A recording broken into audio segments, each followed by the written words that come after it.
Good afternoon, everyone. I would like just to go over a couple of things here before we start with the presentation. It's the month of January, and we have covered quite a bit. Usually we cover a bit also on the other years, talking about new resolutions, talking about the different things that we like to talk about in January, right? We make resolutions for ourselves. We remind about resolutions in the Spirit Center, at the Spirit Centers, and in many conditions of our life.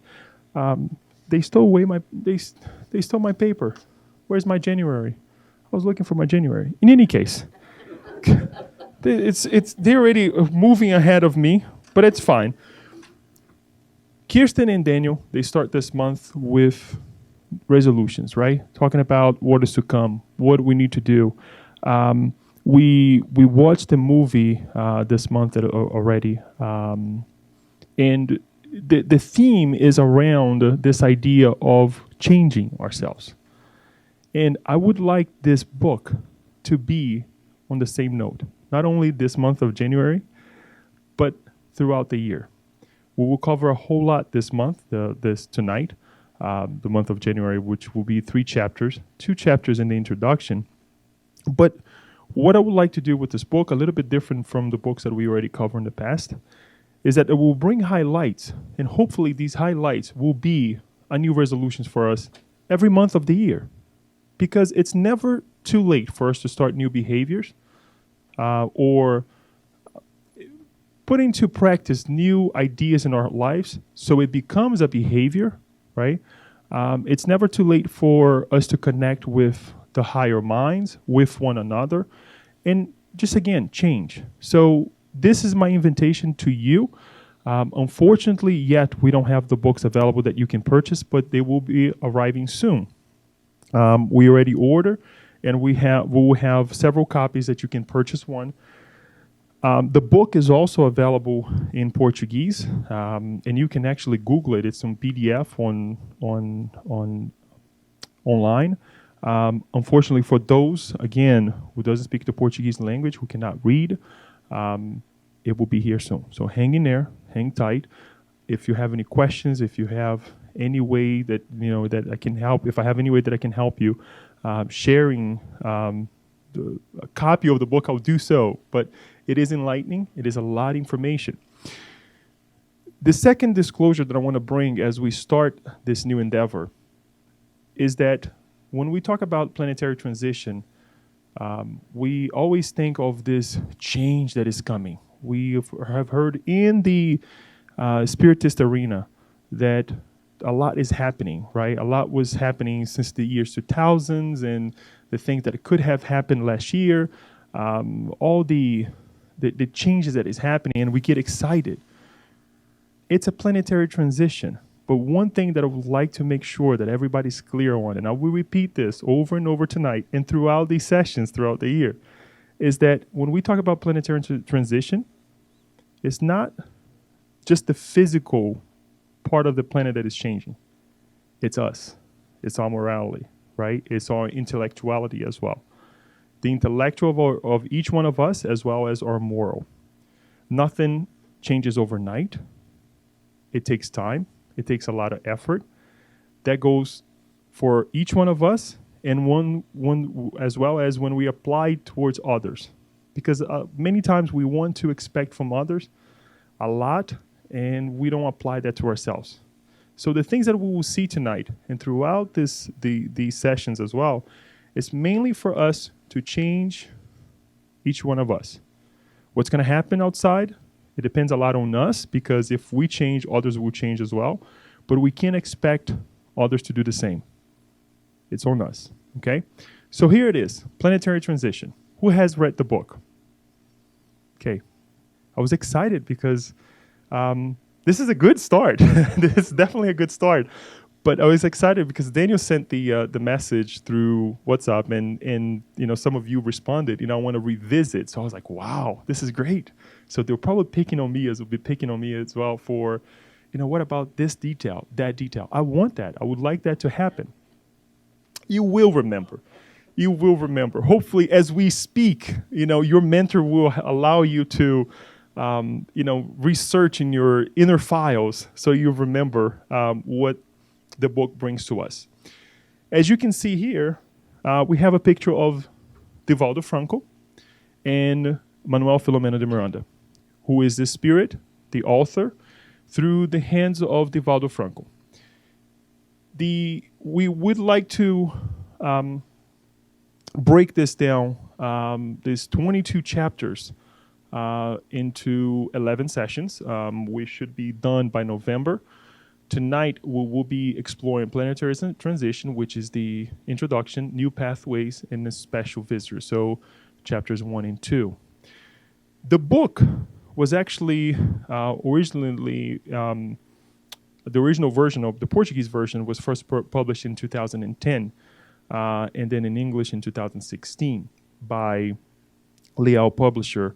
If you would like to order, research a little bit more, it's always available online as well, and there's the website. Just so we get an idea, this was actually a reporting, as we have read in many books with André Luiz and Chico Xavier. It's the same thing, and it happened during the Indian Ocean incident that we had in 2004. Okay, so it was brought to us in 2010. It was psychographed and published in 2010, but it was a reporting of what was happening during that time. You all remember what happened in 2004? The catastrophe that happened, claiming many lives, and we'll see a little bit more about it. But the book is very rich, and it's a lot of information. So there's no way that we can bring everything, because I would be boring you reading the whole thing, and I don't want to do that. I'm going to take highlights. We'll read some, but we'll bring highlights. And how can those highlights change our lives, our daily lives? So this is what we're going to cover tonight. And a little bit about the spiritual author and Divaldo. Manuel Philomeno de Miranda was born in November 14th, 1876, and discarnated July 14th, 1942, from Bahia, Brazil. He had a degree in commerce and agriculture. This is a little bit, for those who speak Portuguese, it says comércio e agricultura. So the closest thing that I got, I don't even think that degree exists anymore, but commerce and agriculture, I would say even maybe business and agriculture, but became a spiritist in 1914 after being helped by a medium called Saturnino Favila. He was actually going through a tough physical condition where this medium, this gentleman, Saturnino Favila, actually helped him and cure what he was going through. Didn't go into details, couldn't find the details what he was going through, but that was his changing moment to become a spiritist. So one of the highlights I would like to bring here is that he too became a spiritist because of something that he was going through. So don't feel sad that you came to the Spiritist Center, or you found a way in your life, a better condition in your life, because you're going through a situation. Most of the time, pain is what becomes the gateway for us to find something better in our lives, right? Dedicated his energy after became a spiritist towards mediumship through mediumistic sessions, treating obsession. That was his main thing, working in the mediumistic sessions to help others, to work in the idea of obsession as well as disobsession. He continued his work after he went back to the spirit realm, so much so that he, after many, many years, he discarnated. He started exchanging ideas with Divaldo Franco.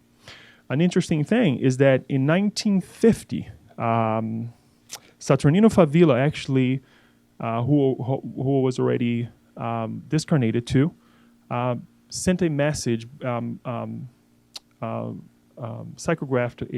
Chico Xavier psychographed a message from Saturnino Favila. Right after, in that same year, Manuel Philomeno de Miranda also brought a message through Chico Xavier. That was when the first highlights of the connection of Divaldo and Manuel Philomeno started through Chico Xavier, because the message was for Divaldo. In 1970, that's when they start exchanging messages. Then we'll see a series of books that was psychographed through Divaldo Franco now. Divaldo Franco, as many of you know, born May 5th, 1927, also born in Bahia, Brazil. A lot of Brazilians from Bahia, Brazil. A lot of hard workers. Found in 1947, the Path of Redemption Spiritist Center, and in 1952, Mission of the Way, that many of you, again, knows the amazing work that Divaldo does until today. Spiritist speaker spreading hope in Brazil and in 60 other countries in all 5 continents. Divaldo is also the founder of the Peace in You movement that we also have brought here to the U.S. And he psychographed over 200 works with over 7 million copies sold and 104 titles translated into 16 languages. The work with Manuel Philomeno de Miranda we'll see here, but is vast, as well as the other books that we have with the other authors, spiritual authors. But we would like to highlight one thing here. There is a connection. And it's a connection that doesn't start overnight. It's a connection that starts through time. So many of us asking ourselves, why can't I speak with these higher minds? Why can I, receive these messages? Why can't this Spiritist Center in general receive messages from higher minds like this? It's a long process. It's a lot of hard work. For many of you who already know what Divaldo Franco has done since the conditions that he went through before becoming a medium, we know that was a long time ago, and what he had to endure and what he still has to endure to do the work that he does. Currently, many of you have seen when he's speaking in public, he's sitting down because of a back condition, right? So it's a lot of effort. I'm not saying that, because we don't go through this, we should be doing more. We all know our conditions. But when we put our effort and we were courageous enough, we get the work done. 17 books. I highlighted some here that I believe that is, but I know some of these other ones are already in English. These are all the books starting 1970, and then 74, 76. These are all the titles, and a little bit of I roughly translated these titles, and the titles are right on the bottom there: Loucura, Obsessão, Madness and Obsession, Temas da Vida e da Morte, Themes of Life and Death, and so on and so forth. We will be exploring one, Planetary Transition, and the other one that we also have here, Dawn of a New Era, and I think we also have Obsession still here. In any case, it's also, these are all the books that we can, and many of them, if you do speak Portuguese, I know I keep saying this, it's not a positive thing for us who only speak English, but there are available online on PDF as well. And we invite you to read not only these books, but many other books that Divaldo have brought to us. Enough with the education, who they are, and what the books. Let's get to the true important part of it. The book starts with this message. It's an excerpt from the Genesis. It's the last chapter of Genesis, chapter 18, and it's entitled "The Time Has Arrived." Okay, Signs of Time, the New Generation. It's much more than this, so I would ask you that you please read, because it's an announcement that Allan Kardec brings to us, pretty much repeating what Jesus have said to us in the past. It's nothing new, much more elaborated, because now we have the knowledge, now we have the understanding to grasp what Jesus meant, 2,000 years ago. But it goes like this: in order for people to be happy on the earth, it must be populated only by good incarnate and discarnate spirit, who who desire nothing but the good. Look again. Incarnate and discarnate. Once such a time has come, there will be a great immigration from among those who inhabit the earth. Those who practice evil for evil's sake and are untouched by the sentiment of the good will no longer be worthy of the transformed planet. They will be banished from it because their stay would once more cause trouble and confusion and would be an obstacle to progress. They will be replaced by more advanced spirits who will see to it that justice, peace, and fraternity reign. The present age is one of transition.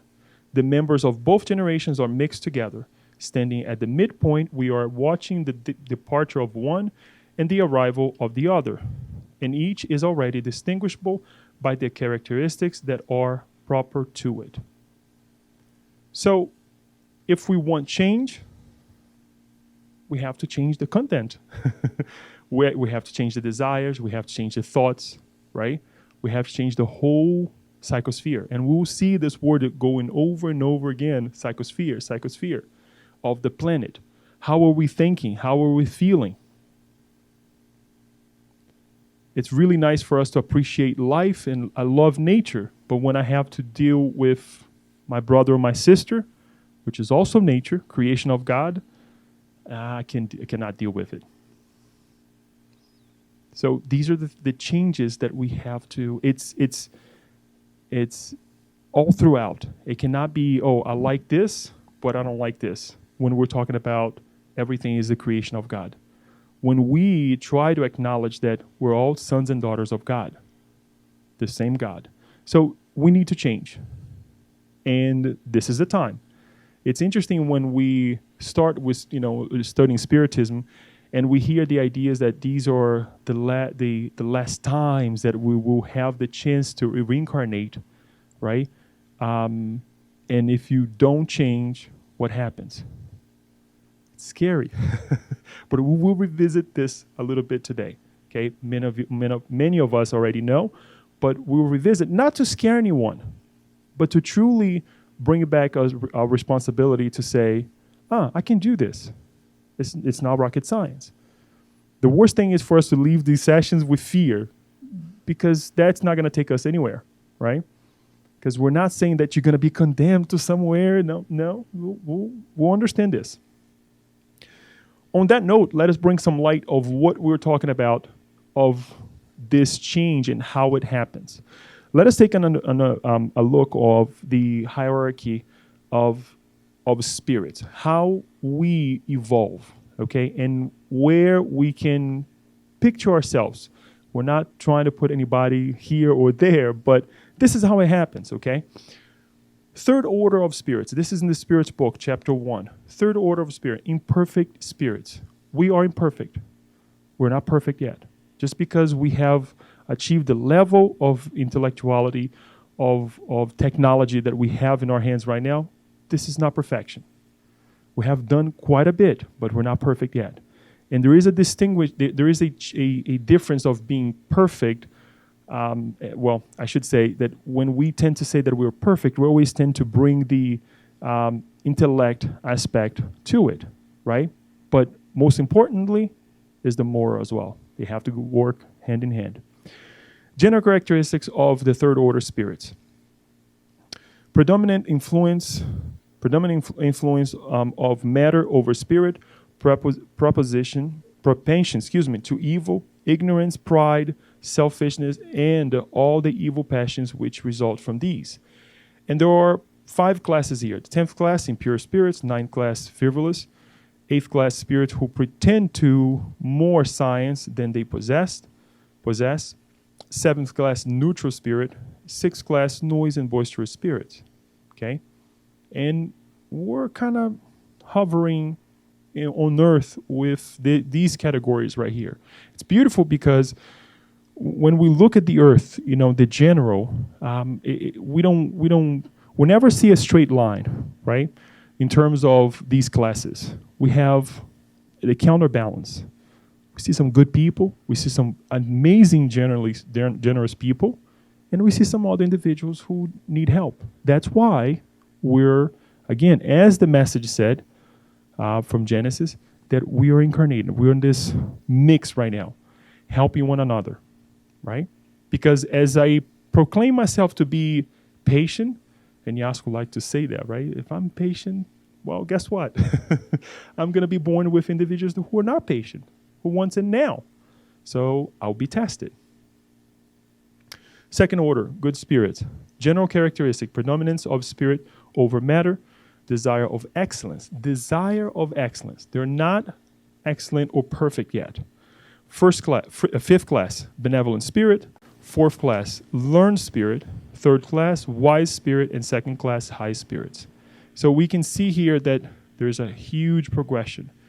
And these progression, folks, please don't think it happens overnight. It takes time.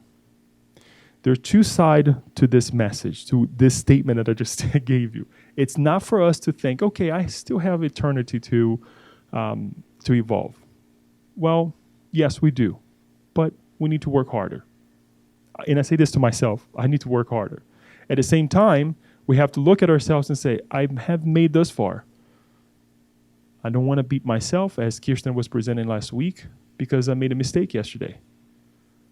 I have to love myself and understand my limitations. And one thing I need to do, that I'm not going to fall in the same pit, right? So I have to be benevolent to ourselves. We have to be learned with ourselves. We have to be wise with ourselves. We have to expect high things of ourselves in a good manner, in a good way, to become one of these spirits. The first order, pure spirits. The influence of matter, no, there is none. A superiority, both intellectual and moral, so absolute as to constitute what, in comparison with the spirits of all the other orders, may be termed perfection, first and only class. This is what we can find in the Spirit's book. If we want to go more in depth too, we can certainly do so and learn more and discuss more in the future. Ask me, we'll discuss it. I don't know everything, but we can go back to the book and read it together. And then, as these individuals are evolving, what happens? The planet also evolves. So if we have a group of people, a different question. If I were to go to your cars right now, each of your cars, and turn on the radio, you don't have to answer what it is. What type of music will be playing? I'm not gonna lie. When I go to the gym, I like some rock and roll to get the blood flowing. Some of you may not like it. Sometimes I listen to Brazilian folk music that also gets the blood going. Right? You're at the gym. I like that type of music. I don't listen all the time to it all the time, but sometimes I do. If I were to put that music in your car while you're driving, would you accept it? You'd be annoyed, right? So what happens? There's a lack of congruence in terms of what I like and what you like. The idea is for us to bring harmony to ourselves, and we'll be liking the things that the others also like, or at least to respect and say, I don't want to go to Paula's car and put this music because she'll be upset, right? At least we have a level of understanding of what she likes and what I like, and perhaps come in the middle. That maybe while we're driving, we need to listen to something a little bit more calming, a little bit more soothing, right? This is connection. This is a level of understanding. Primitive words, okay? This is what we learn from the Gospel according to Spiritism in terms of the different types of planets, how they evolve, okay? The whole chapter 3 explains these variation of planets. Planet Earth was a planet, a primitive planet. When? Is it now? No. When primitive beings, right? Big teeth, a lot of hair. I know some of us who still have hair, but not as we used to have, in the past. But a lot of hair. Didn't have any industry whatsoever. They had to hunt. They had caves, not houses yet. No agriculture. I said industry, but even agriculture was yet established. That was a primitive planet. As they evolved, they established what? Huh? One of the first thing that communication, right? Different types of communication, right? They start moving into a planet of trials and expiation. Remember, this is not punishment. When we talk about trials and expiation, it's not punishment. But throughout the time that the spirit is brought to become a spirit, let's put it that way, for lack of better terms, so we can go on, into these primitive planets, what happens? They make errors. In order to protect their clan, what they have to do? May have to kill. Now, what happens throughout time if we keep doing the same thing? We will have to respond to those wrongdoings that we're doing in the past. So it's not to say that now we're responding to what we did when we were primitive. No, because the level of responsibility depends also on the understanding of those spirits. This will all make sense when we start talking about later on what's happening to us. So hanging out with me. We're now on a planet of trial that is considered a trials of in expiation. Mainly because now we have a better understanding. We have a set or different ways to communicate, right? We have laws, man laws. We know about the natural laws, the laws of God through Spiritism, and we're still making errors. We're still making mistakes, right? And we're still attacking one another. When we do that, then we have to expiate. We do have to reanalyze how we act and do it again. And this happens in many, many, many lifetimes. So the process of going from a primitive planet to a planet of trials and expiation takes time, as well as it is happening to us right now, from going to a trials and expiation planet to a planet of regeneration, which is this transition that we're talking about right now. The transition of this trials and expiation, which is very heavy, where the matter is still really so entangled with us. We're very materialistic. Everything that we do is to respond to our physical necessities. I shouldn't say everything, but majority. We really think about, majority of our day, we think about what? What we're gonna eat, how we'll reproduce, is my family okay? Is, life, if I have money in my bank account, very materialistic. That's our psychosphere right now. That's how we are vibrating right now. Until that changes, this is it. So we need to ask for something better for ourselves. We will go to a regenerative planet. We will help the psychosphere, the planet, to become a regenerative planet if we change. But we have to also understand that become a regenerative planet or become one of these individuals who can be in this type of planet, that doesn't mean we're perfect yet. We will do a fewer errors, if we can say this way, than we're doing now.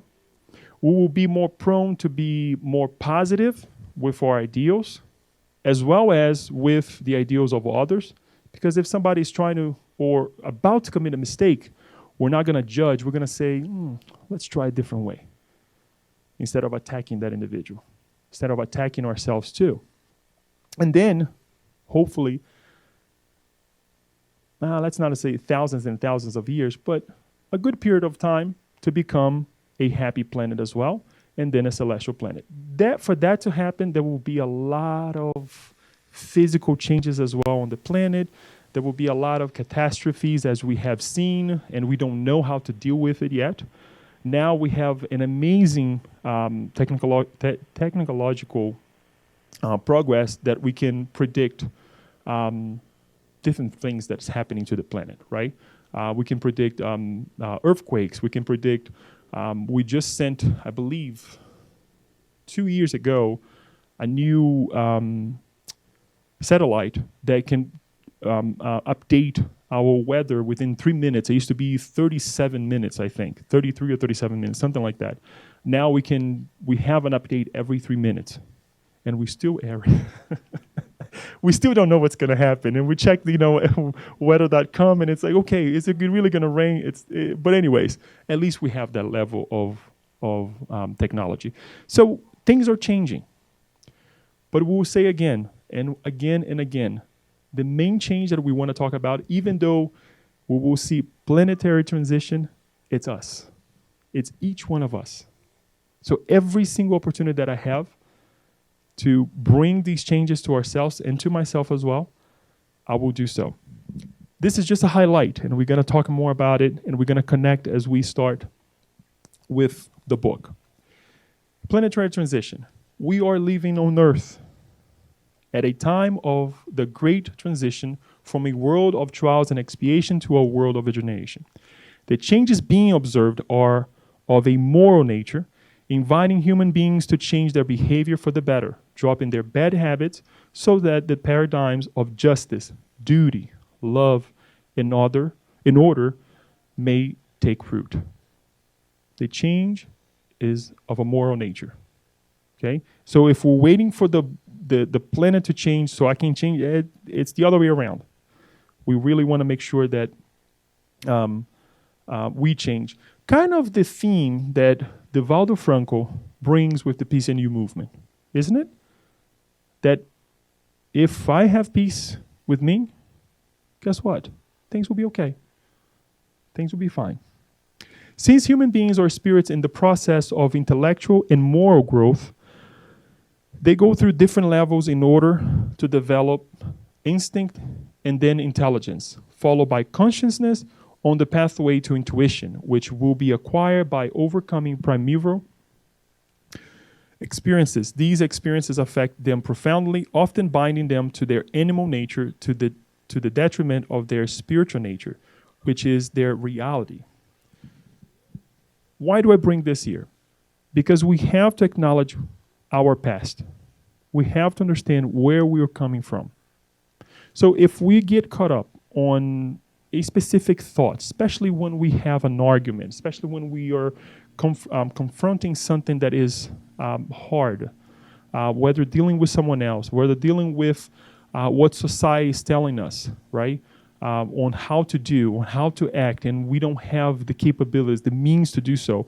And that, we don't want to go into details, but that we can apply to anything really. We need to think that we just came from our primitive nature. We just came from a primitive planet. I'll give an example. Why we're so protective, overprotective of what we think it's ours. Our houses, our cars, one another. It's my wife, it's my husband, my kids. What about the husband of other people? What about the wives and the kids of other people? We reincarnated over and over and over and over and over and over and over. When we were killing, when we were sacrificing life in the name of life. Today, when we have to face the same ordeals in a much more lower or elevated level, I shouldn't say lower, it's the opposite. In a more elevated level, we're still vibrating in the lower level. I almost said the opposite, but that's what it is. So let's say you have to claim your space at work. And we'll start taking sides, right? We started creating a party at work because that's your space. And it's okay for us to defend ourselves. I'm not saying this.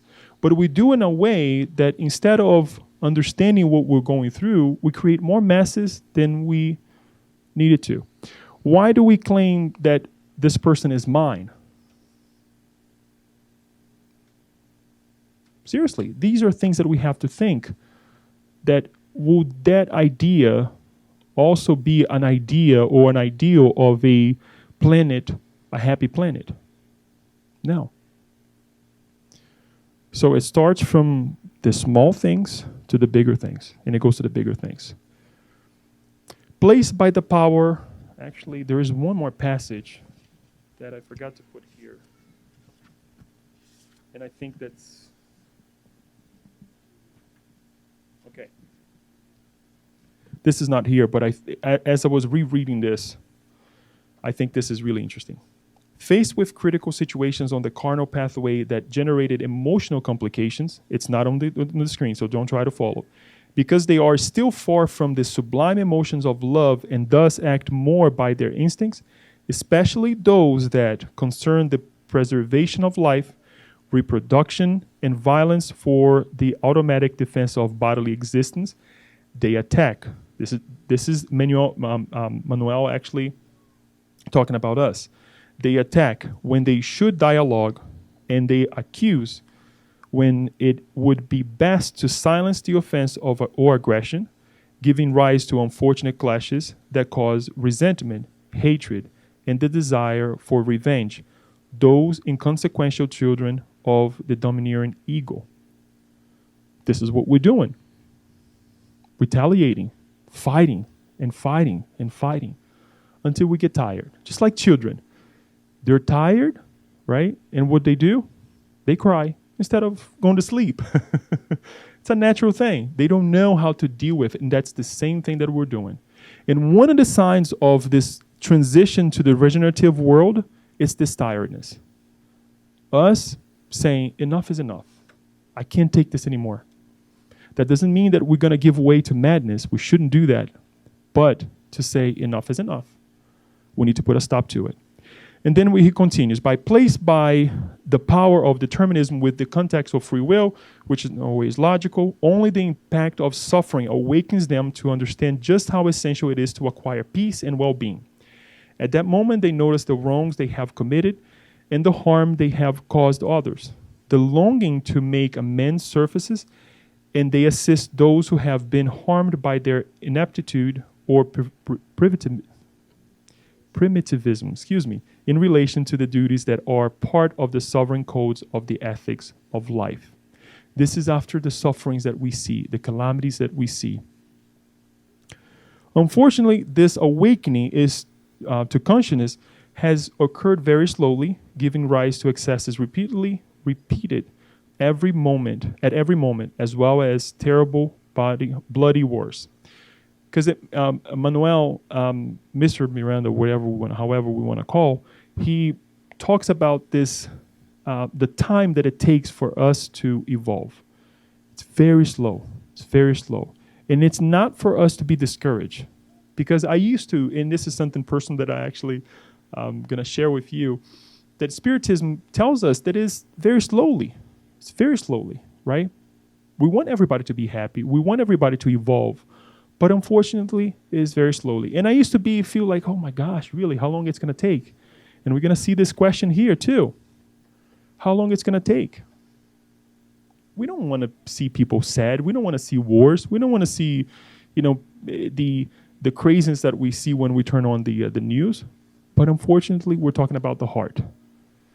So that's why we who have this message, we have to do more. We have to try harder.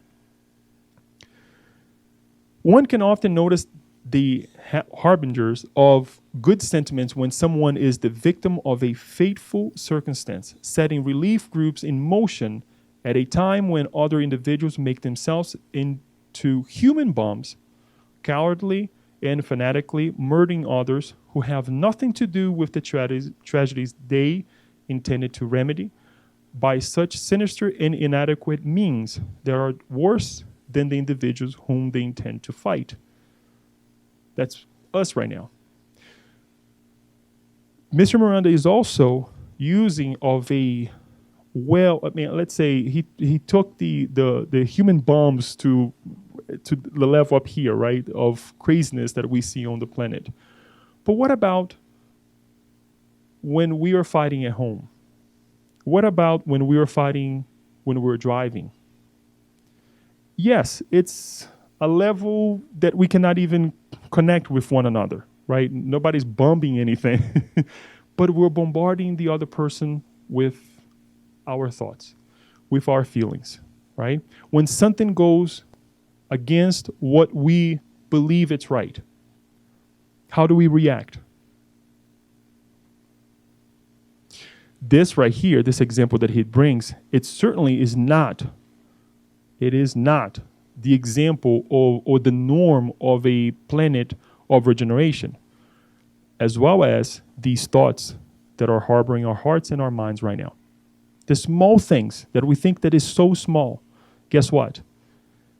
It's not in the same level. It is as if I go to Paula's car and put some AC/DC for her to listen to. It does not connect. It does not connect. It will be a tragedy. So we need to change. Animal protection. This is an interesting part that he brings to us as well. Animal protection movements are sensitizing many segments of society, while countless people remain indifferent to millions of children, elderly, and sick individuals who die of hunger every year, not for lack of food that the planet provides, but due to a total lack of compassion and solidarity. It's amazing, right? I was actually watching a study that was recently conducted on the pet segment, business segment that is booming all around the world now, of locations, malls being pet friendly, where they're able to bring more people to their establishment if the establishment is pet friendly, if they allow people to carry their pets.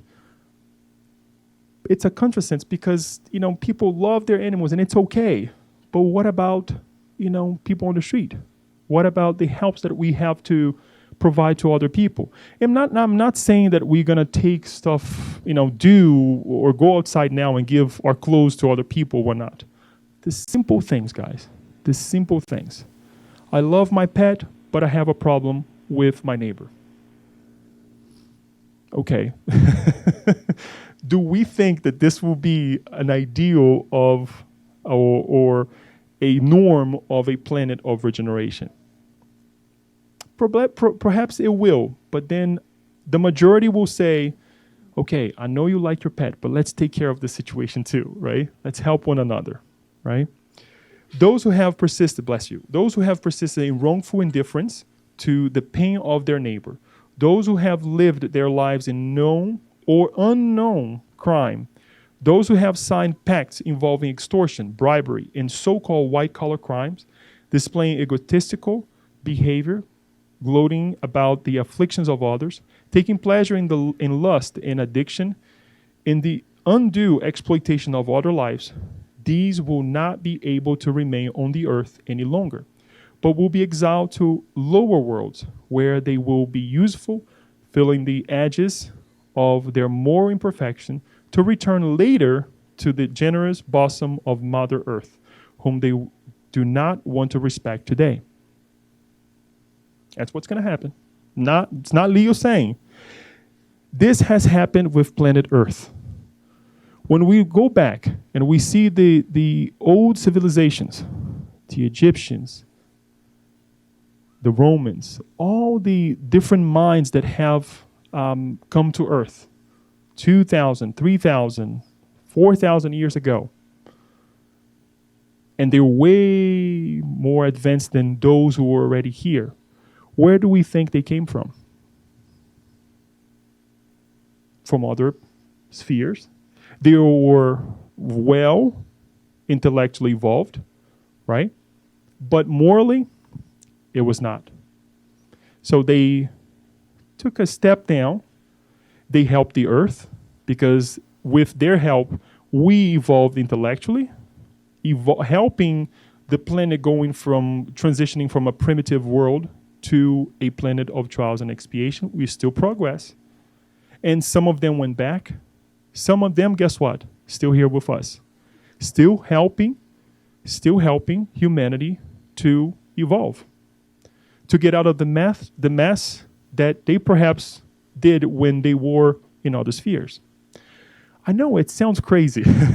And Manuel Philomeno de Miranda, he mentions this, that this message may upset a lot of people, because a lot of people may ask, come on, are you for real? Well, we have tons of books that we can provide, and Emmanuel also have mentioned this, the transition of different minds coming from other planets, right? The different civilizations of the planet. And we can study a little bit more together. But let's focus on this. To finalize this first part, suffering has reached almost unbearable levels, and the madness taking its toll on the terrestrial landscape is pandemic in character, alongside depressive disorders, drug addiction, unbridled sex, monumental psychological flights from reality, staggering crimes, disregarded for laws and ethics, disregard for human and animal rights and the rights of nature. Maximum imbalance has been reached, facilitating divine interference so that the great transformation that we all so urgently need may be implemented. Contributing to the great work of regenerating humanity, the spirits from other dimensions are plunging into the terrestrial darkness so that alongside noble missionaries of love and charity, intelligence and sentiment, who protect terrestrial beings, they may modify the landscape of affliction and enable the establishment of God's kingdom in the planet's hearts. In order to improve the current psychosphere, again, thereby facilitating the work of the messengers of Jesus, teams of apostles of charity on the spirit plane are also descending to the suffering planet in order to contribute to the changes that must occur, attaining to those who experience the excruciation of violent or unexpected discarnation, who suffer under the yoke of cruel obsessions, or who are mired in the unjustifiable rebelliousness, considering themselves to be opponents of the light and members of the fury of evil. In simple words, we need to change. We need to make sure that we are not part of what we read back here, down the bottom there, right? As well as we're not part of these individuals that are taking part on these pandemic that we just mentioned here. As well as one of the things that I want to discuss with you tonight is what can we do? Because Manuel is actually saying there are a lot of, and we're going to see it, how it's happening as we develop these talks, how higher minds are coming to planet Earth to help us. How can we connect with them? Because all that we do throughout the day is to connect with the negative things. All that we do when we connect with the Spiritist message is to see suffering and what we are causing. We all know that I was going to use the lame terms, we're messed up. We know this. We know our primitive nature. But what can we do and how can we change, click, to perceive the positive that we also have done and that we can also do? In other words, how can I connect with my mentor? It's easy to say prayer. Okay, then you pray or you go to church, you go do this, do that. But when it comes time to the actual exercise, dealing with one another, where's the prayer? Where's the moment that you sit down and say, let me take a deep breath and not lose my mind, right? And I'm applying this to myself because when I'm reading this, I'm like, oh, okay, all right. So the test will come. How can we connect with positive things more often? Or highlight the positive things of life more often? It's a question that we have to ask. Because it doesn't matter how many missionaries come down to earth, if we don't open our eyes, if we don't open our hearts, we're not going to connect with them. If we don't come to the Spirit Center with the intent to learn and to truly apply when we get out in the world, it's not going to change. So let us be open for this question. And it does help because I've been through some situations that I was like, okay, let me connect with my mentor before I say anything. And it does help. This book has three main phases that Manuel actually tries to bring to us. Number one is to encourage the servants of the good, to continue their ministry at any cost without discouragement or annoyance, remaining confident that they are supported in all situations, as painful as they may be. So this change is not easy. He's also here to highlight that the special contribution of the spirits dedicated to the task involving the reincarnations of the new workers, whether from the earth or volunteers from another cosmic dimension, as well as to bring to us, this is important, the torments that are invading the earth, as well as the interference of low order spirits who delight in maintaining the terrible current state of confusion. All of this under the mercy of Jesus. So while we are being helped, while we're being guided, there's still a lot of other minds that are incarnated and discarnated ones who are taking pleasure of the state of confusion.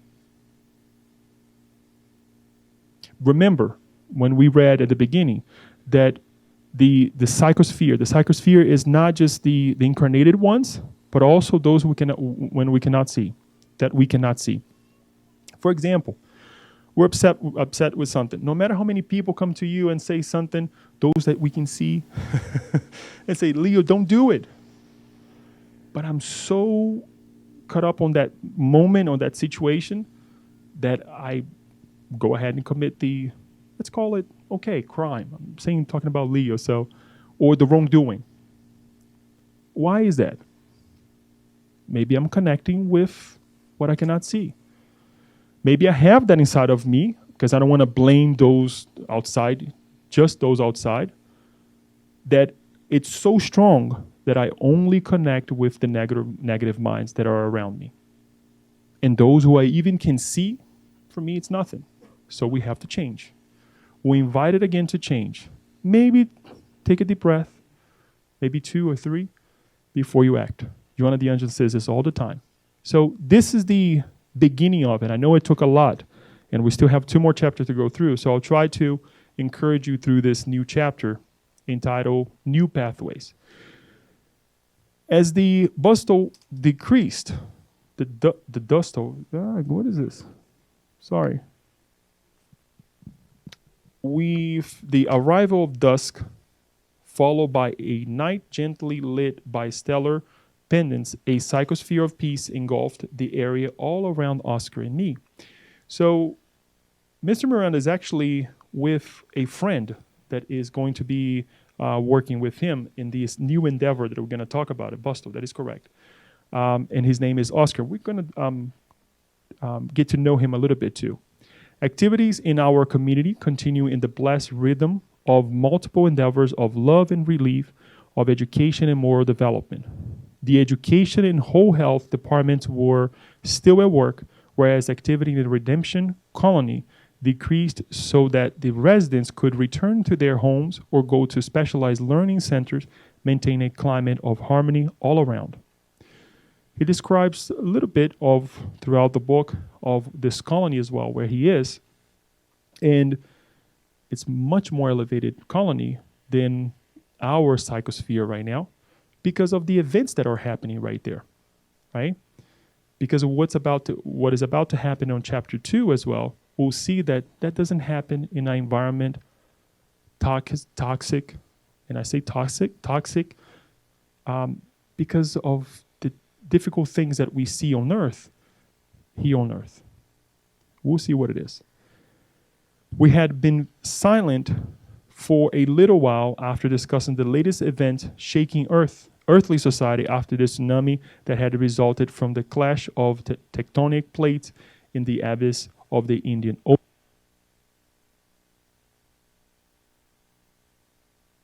So again, he starts describing what happened there, and they start noticing what was happening, not only what the tsunami caused in terms of destruction, but also the help that it was actually being brought from the physical realm and the spiritual realm as well. It's really interesting.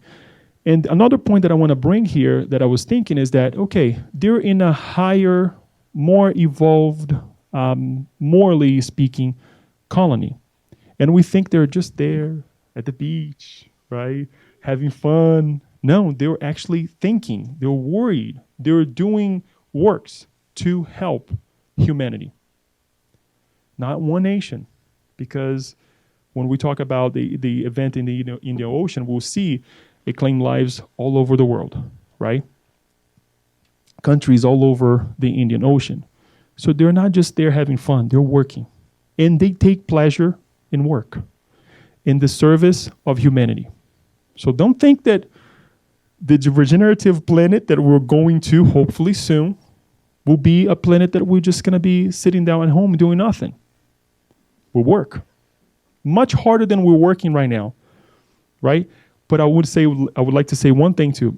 Maybe, or for sure, much smarter as well than we're working right now. Here it is. I mean, it's hard to see there. This is actually the continent of Africa, India, and all the different countries, Indonesia, and this is where it struck. According to the U.S. Geological Survey, a total of 227,898 people died. Measured in lives lost, this is one of the 10 worst earthquakes in recorded history, as well as the single worst tsunami in history. Indonesia was the worst affected area with most death toll estimates at around 170,000. It's a lot of people. And it to happen the way it happened, right? It's just a lot of people. Imagine, we can only imagine the number of people who obviously going back to abruptly to the spirit world. We have to take in consideration as well the mess, the physical mess that it was, as well as those individuals who stayed. Lost mothers, fathers, brothers and sisters, kids, right? People who were traveling, who traveled to those locations for vacation, because this happened, if I believe it was on Christmas Day, right? Christmas Eve, right? So the day after, thank you. So we can only imagine. We can only imagine, right? The most heart-ending phase was underway during those days, and this is Manuel Philomeno de Miranda talking to Oscar. Those days when the cruel consequences of misfortune were shattering the sentiments of the discouraged and bewildered survivors. We had also been touched by the activity and the interest of civilized countries, providing immediate help, all contributing with invaluable collaboration capable of mitigating the suffering whipping the victims.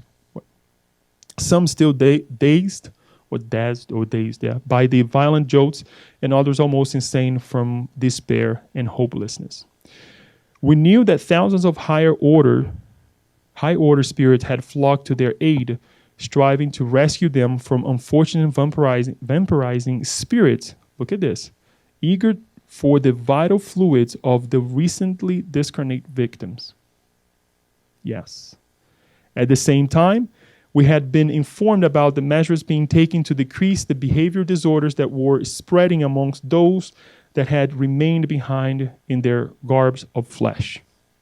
So, again, this is an evolved colony. You know, we think that, it's going to be all pleasure. No, these people are sitting down and they're strategizing what's happening, what's the current state of the mess, what can we do, what resources are being physically distributed to that location, and what can we do?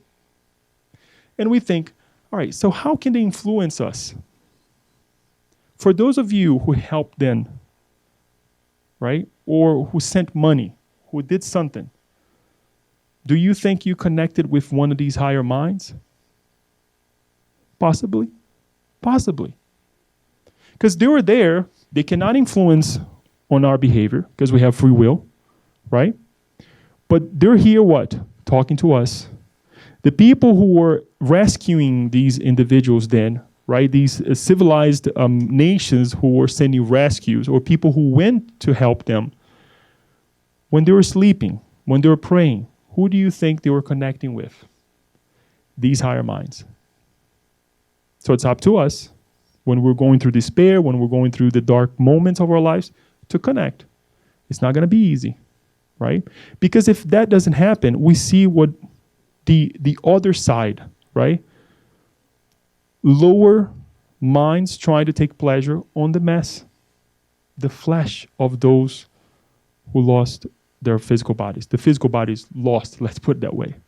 And this is the author saying to us.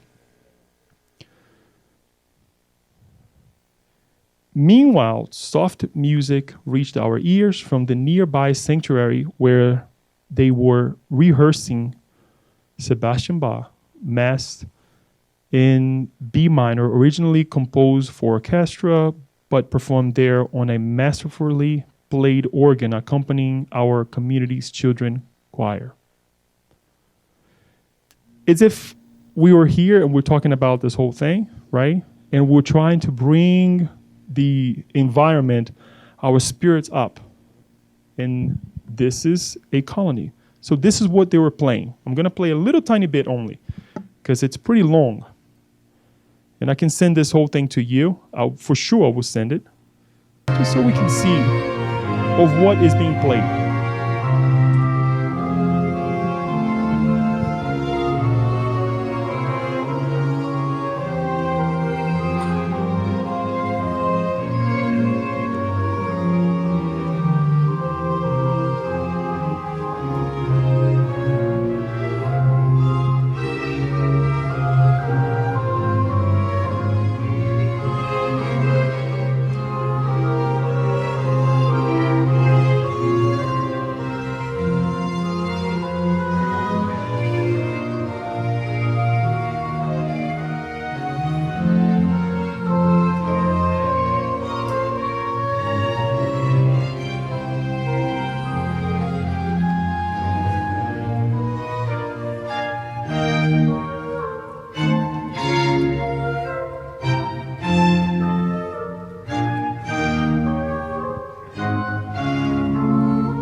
I'm going to keep playing in the back as we speak because it's important for us to, as if they were there, right?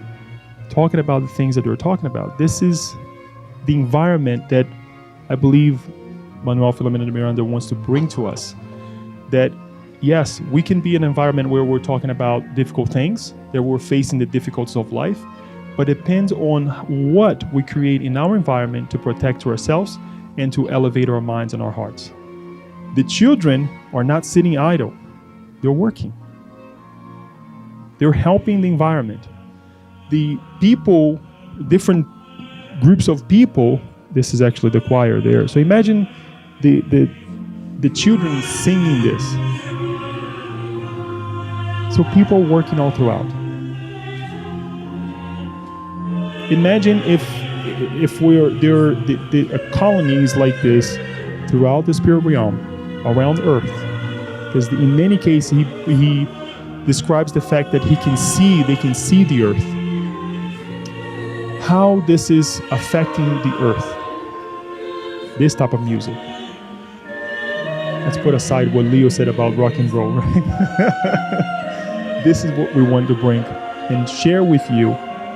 Not many of us will connect with this type of music. But the hint, the idea is there that we need to evolve even on our ideas what we think is the most appropriate type of music, including myself. Because I was like, well, if he's mentioning this, I have to learn what this is. I have to bring this as well to share with one another. So I will send this tonight as well. Play it, try it.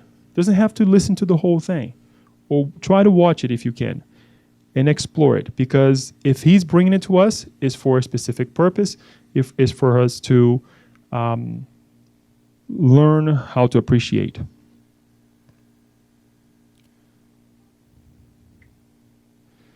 And it is this at this time that Oscar start talking with one another and discuss or let's say not even discussing it. I wanted to also highlight this with you, and I'll try to do as quick as I can.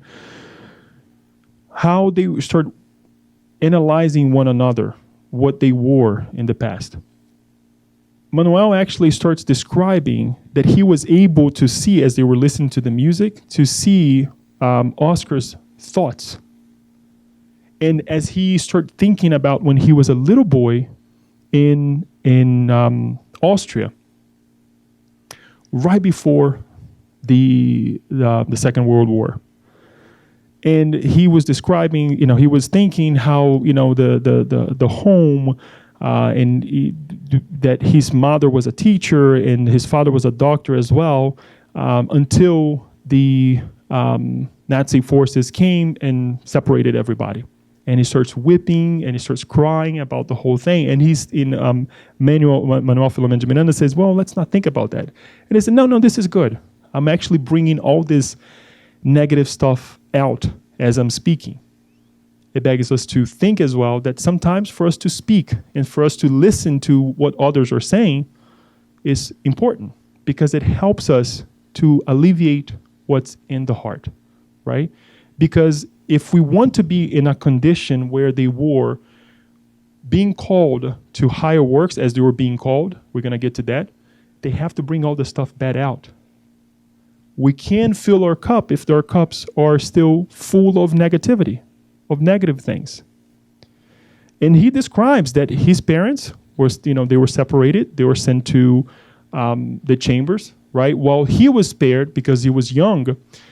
And he mentioned, I believe it was 34 when they invaded Austria. And he was actually put to work because he was young and he was put to work. He was spared. The war actually ended. He discarnated when he was 50 years old. He mentioned, I did some calculations. I went back to history. From the time that they took Austria, which I believe was 34, and he was 16, he discarnated right at the beginning of the 70s, either 71 or 72. Why is this important? Because I wanted to also understand the age, the mind of the spirit, what he went through. He never married anyone. He actually says, I didn't want to put the burden on the person living with me. He became a doctor, and he actually devoted his life to missionary practice. Much like Manuel Philomeno de Miranda, what he was doing in Bahia as well when he was living in Bahia. Interestingly enough, Manuel Philomeno de Miranda, during the moment that he was analyzing Oscar's thought, whatever he was putting out there, he started thinking about as well his childhood in Bahia. Completely different scenario than Oscar, right? The cold, Austria, the Alps and everything. And he described the people in Bahia, very poor, very humble, right? With their good intentions. He mentions the descendant of slaves, right, in Bahia. For those who are Brazilian, we know that area of Brazil, especially the state of Bahia, has a huge influence of slaves as well. So all these things really makes us think of where we came from, what we did with the environment in which we lived in, and what can we do in the future if we apply ourselves right now. And it moves on to chapter 2. As they were waiting for the next day, they were about to receive a special visitor from another sphere. That's pretty intense. We had been told, that our community would be visited by a higher order spirit, the resident of another dimension. He would bring us invaluable news about future activities to be carried out shortly on the earth, in which Oscar and I would be involved. That night, as they waited the whole day, at an agreed time, with the skies embroidered with stellar diamonds, the two of us headed for the place dedicated to special conferences. And he describes as well how well organized the whole thing was. It's amazing. It was a semi-circular building surrounded by well-attended gardens, highlighted by lush trees and the lit fountains whose waters danced in the air to the sound of delightful melodies. It was in a broad area in the heart of the colony. The room reserved for events of this magnitude held 2,000 specially invited in persons. There were other smaller rooms, however, for smaller specialized meetings. These were duly equipped with technological means that would afford a better understanding of topics. This is the interesting part. Our general governor entered with other members responsible for our community, indicating the high significance of the event. We had received vague information about Orion, I believe the spirit, who would come to us from the constellation Taurus, particularly from one of the Pleiades, in order to present us with important information regarding the momentous project involving mass reincarnations that had been taking place on our beloved planet since the second half of the last centuries, incarnations that were now intensifying. Marcelo, can you turn off the light, please? This is right here. This is the constellation, okay? And this is where he's actually mentioning right there, where the spirit that is about to come to this colony is coming from. Because when I read, I said, wait a minute. Let me see what this is, this constellation is. So I found the constellation first. And then I start, going deeper and deeper. And I saw this. I was like, wait a minute, there it is. So we can confirm with science. And it's okay. Not that I was doubting, but I wanted to get a little bit more. And there are better pictures than this. I didn't want to go too much into it. But for us to rescue these things and learn with these things, okay? Guess what? Before the members that would sit at it were invited to do so, the children choir sang the Miserere, also called the Penance, which refers to Psalm 51. It was originally composed by Gregorio Allegri, but in the 18th century, a still very young Mozart heard it for the first time, memorized it, and adapted with minor changes. More music. More enlightened music. This one here, I know we've pressed with time, but hang in there. Please listen, and we're going to read something finally for us to finish the talk tonight. But it's important that we connect with this. This is a little bit smaller. Hang in there. If I can find it, I had it.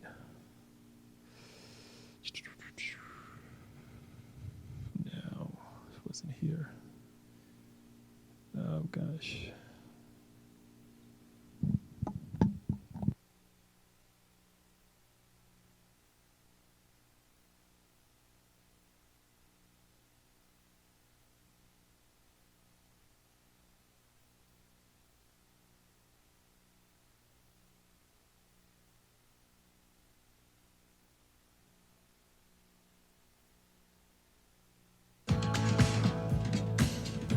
BB&T, all we see is you.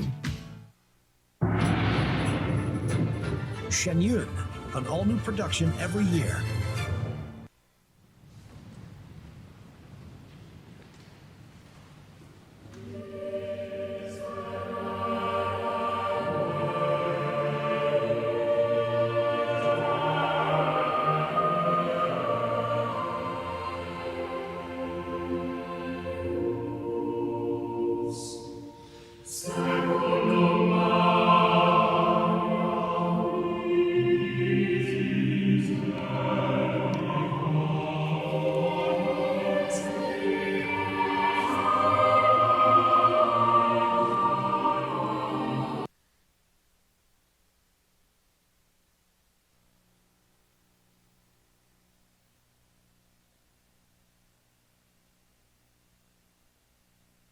As they were playing this, okay?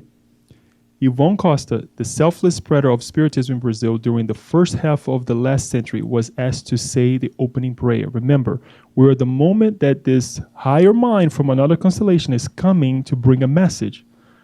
We're not going to talk about the message tonight. That's for next month, okay? But I would like to read the prayer while we're listening to it. Good? All right. Now I'm getting lost with the technology.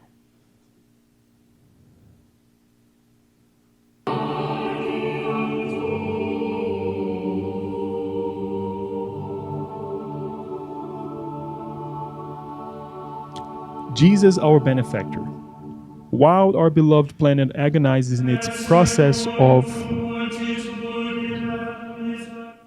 Yeah. I'll go back. In its process of evolutionary growth, suffering harsh trials and expiation, dragging its inhabitants towards untold sufferings. We who love you are gathered here to pray for your mercy in the face of the moral inferiority that rules our spiritual nature. For millennia, you have summoned us to build the spiritual kingdom in our minds and hearts, though we have failed to properly answer your call. In ancient cultures and civilizations, starting at the time of the Sumerians, a few of us realized the lofty meaning of earthly existence, but we let ourselves be anesthetized by the deceitful vapors of matter. Later, in Persian in the 9th, we learned the truth and its mysteries, but quickly abandoned them to follow the warring mobs of Darius and Shalmaneser, conquering lands and spreading death. Our hour was the sowing of blood, orphanhood, widowhood, and hatred, and our reaping was bitter, unnamed pain in Babylon and Egypt, which fascinated us with its ostentatious temples, dragging us afterward to bloody defeats with Astyages and the murder of Akhenaten. We traveled the mountains of Tibet and the plains of India, reaping the lessons of the Mahabharata, which thrilled us, but we were unable to change our unfortunate bellicosity. Venerable China with Fohi, among other philosophers, taught us wisdom, but it did not quench our insane thirst for power over Manchuria and its neighboring peoples, who also destroyed it several times with their chariots of destruction. We crossed the desert with Moses as we would do at a later time with Ezra, thanks to the noble Cyrus to rebuild the temple and Jerusalem. We attacked the Philistines, and other people, sowing terror, condemning, destroying. Athens charmed us starting in the days of Anaxagoras, and then with the lessons of Socrates. But in Sparta, what we had learned from them did not keep us from handling ourselves over the heinousness and unceasing battles. We accompanied Scipio, the African, as we had done with Alexander the Great, the Macedonian, and Hannibal, the Carthaginian, even though we knew about the philosophy of immortality and the interference of the gods in our lives. And with you, after listening to your lesson of incomparable beauty, we abandoned faithfulness and converted your doctrine into lies, list hypocrisy, and misfortune. Thus we crossed the medieval night, warned by martyrs and saints, attached to infamy and horror. We died and we were reborn countless times before truly awakening to life in abundance when the light of Spiritism seized us from dense inner darkness, from ignorance, and from the abyss of egotistical madness. More than once your mercy has shaken the planetary ship, as occurred just recently with the tsunami, demonstrating the weakness of human devices and their sparse possibilities of knowing God's will, so that all may finally wake up. Once again, you have asked for the support of our other spirits for the great transition that will take place soon in the physical world. Now enable the ambassador from another sphere to bring us your blessing in the name of universal love, so that may constantly serve you with discernment and dedication. We are here on our knees and expecting at your service with heart and mind open to the truth. Having mercy, O Lord. This is again the prayer that was cited by the spirit that we mentioned here, Yvonne Costa, that I can also send a bio if you want. I actually looked for it. This spirit, one, Marcelo, if you can bring the light on. One of the things that it was mentioned is that he could speak very well in public. He had the ability to argue in a positive way, enlightening way with the public, with many people. also a spiritist. And I was thinking, no wonder he was called to say the prayer for such a high beauty to come down. And this is what happened. When he finished, the materialization of the special guest in the tube of light was complete. He described this tube of light coming down, thanks to the contribution of the mediums who offered him the proper substance for the event. He was slightly taller than the earthly standard. His eyes looked like two flaming stars in the sky of a kindly face. His bodily movements were harmonious when he left the place where he had condensed and followed the master of ceremonies, who led him to a special distinguished seat on the platform.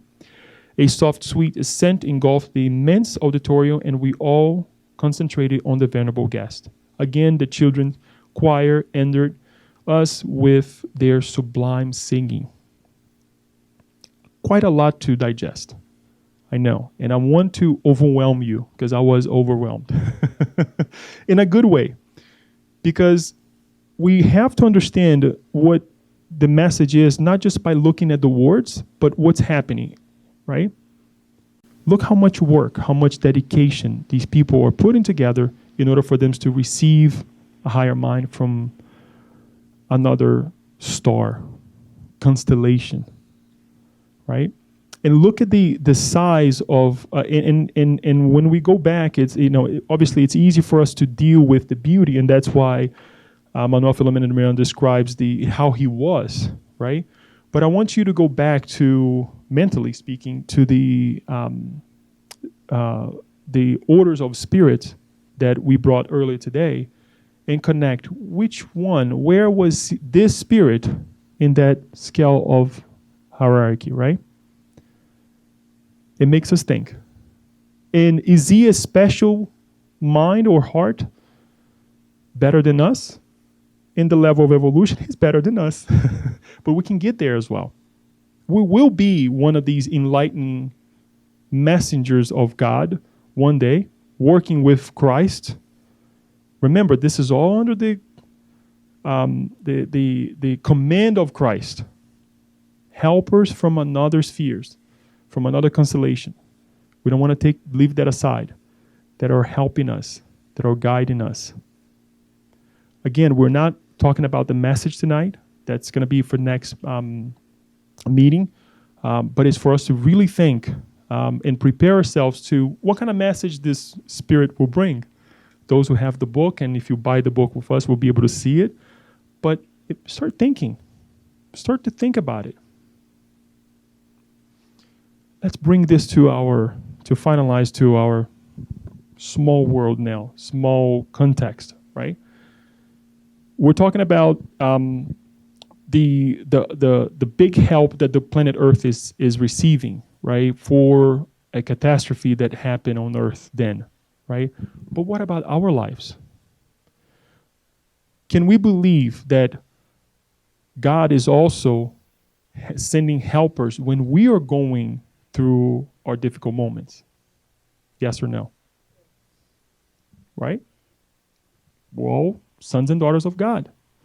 Can we believe with this information here that there is a group of minds helping us, trying to help us to be successful, to be helped, to make the right decisions, to discarnate, to go back, having fulfilled what we are supposed to fulfill? Yes. So why can't we connect with the positive side of life? Why do we only look at the negative things? That you don't have to answer because we have our own reasons. One of the reasons for it, and I can say this personally, is because we're materialistic. That it's very hard for us to open up our minds and say, wait a minute, my mentor is currently working with other minds. If Jesus is being helped with, or asking the help of other minds, collectively working with other minds from other galaxies or constellation, whatever we want to call, that is also helping in a much smaller level for me and for all of us here as a group of people, including this moment. Because if you guys made a decision to come and watch this and see this, connect with this music, connect with this message, they also put their fingers on it by saying, yeah, go to the center tonight. Give yourself a little moment to do something different. And we're here, we're completers. So this is the positive side that we want you to connect tonight. And this is, when I read this and I kept thinking, okay, what should I bring?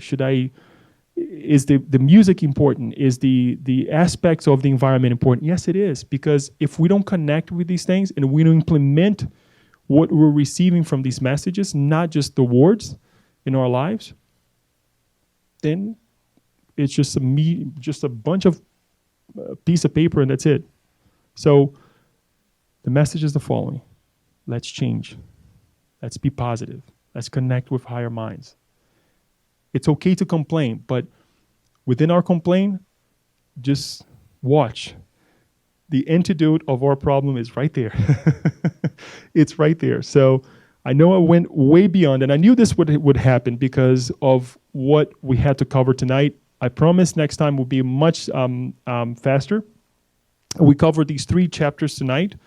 And the next session we'll talk about a revelation message, earthly itinerary. So it's the message that we're about to receive from this higher mind, as well as the work that is about to be developed by the many minds that are being sent to Earth. And this is still happening, by the way. It was happening then. One thing, real quick. The composers that we saw tonight, these messengers, they were being sent to Earth way back when. 1700s, 1800s, when the music that we brought here tonight was composed. So they were being sent, and they are being sent right now. So that's what we're going to be covering. Do we have some time for questions, Daniel? 5 minutes? Okay. Anyone? Comment? Questions?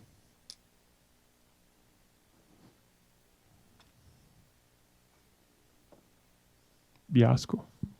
I wait always.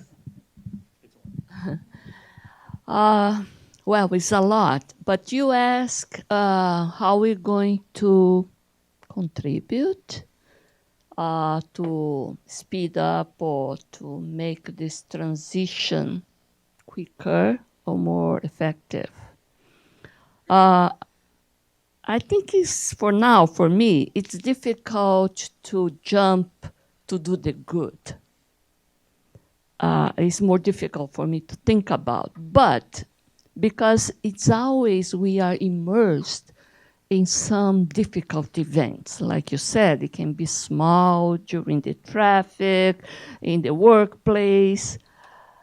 For me, if I learn how to limit the impact of these bad situations and not allow to keep going on and on and on in my mind and affect the rest of the day, I think I'm giving a great chance for me to now think good things. So, best pathway that we can have tonight, right? Limit the complaining or the struggling period, right? I mean, we all have, or the bad things, right? Give yourself 5 minutes, give yourself 10 minutes. 15 minutes, now you're starting annoying someone else. No, I'm just kidding. Give yourself a limit. That's the idea, and that's a good reminder. I like to put Daniel on the spot because Daniel always try to, man, look on the positive side. I'm like, I don't want to hear that now. I really don't want. And Kirsten actually mentioned something really interesting last week about being positive. When you're going through the struggle, right, Kirsten, that when somebody comes to you with something positive, it's hard to hear it. It's really hard to accept, to look at things in a different way. Because again, our emotions are up there, and it's really hard to take a step back and change our minds. But this is definitely a good point. But one thing that I would like to add to that is sometimes not acting is the best way, because it's better sometimes for us to regret on what we didn't act on than have to go back and redo. So give yourself some time before you take action. right? If the situation allows you to do so. Paula. Thanks. I wasn't going to talk, but then Yasko talked, and I thought of something. Also, I wanted to share with you that as I was maturing as a young person in the 60s and the 70s, my favorite button, and I still own it, just said enough. What's helpful to me, and I affirm this as much as I can, is that I am a spirit having an earthly experience. That profound awareness and the fact that I'm creating this psychodrama, which I'm calling my life, I'm inviting all the people onto my stage, really helps me a lot. So that's a metaphor. Thank you. I'm glad that you mentioned this, because one of the things that I also wanted to discuss tonight, and I think that Manuel brings to us, not directly, is that we are a spiritual being in this beautiful globe that gives us so much resources, that we can take from it so much, and it's going to be almost impossible to repay it back transitorily, right? And it's a tool. The planet Earth is a tool for a spirit to have a physical, transitory reincarnation, whatever we want to call, to learn, to develop. It's a tool. As much as our car is, as much as our home is, we read the message that Kirsten Yasko read this evening from Joanna de Angelis. We are just administrators of what we have temporarily on Earth. And Earth is one of these elements. So why perturb it? If you make a mess, clean it before you leave. If you take something out of it, put it back. It doesn't mean that you're going to go ahead and plant all the broccoli that you have ate on Earth. No. But the energy that you're getting from that broccoli, some of you may not like it, do something useful for the planet Earth. Even by eating, you'll be telling the kids, broccoli's good. That in itself is something that we should be thinking about it. I'm joking, but it's something that we really need to pay it back. Pay it back. Emmanuel has an interesting message. I can't remember what book I read from it now, but we are eternally indebted of what we receive from God, and on that, I'll add the earth. All the different reincarnations that we have on earth. Think about it. All that we have taken so far. Yes, one day, hopefully, we'll be doing works like that, like this amazing mind that is coming from another constellation. But until then, we have to be on this ideal that Paula brought tonight. And Paula, thank you so much for allowing me to go to your car and put some crazy music there. Mentally. You changed it already. Thank you. But that is the idea, folks. We hope that, again, this will be another tool for you to start the year well, which we already know January is already gone. So we really have to think now that February is knocking on our door, and we have to have our resolutions already up in place. So next month, the chapter 3 and 4, if you have the book, please read it. Please go after it, and we should be receiving the books this week, and we'll have it together for all of you. We will be praying tonight in lieu of our passes, because we have a full house as well as we have the event tonight. And I will play the music once more as we are praying. How about that?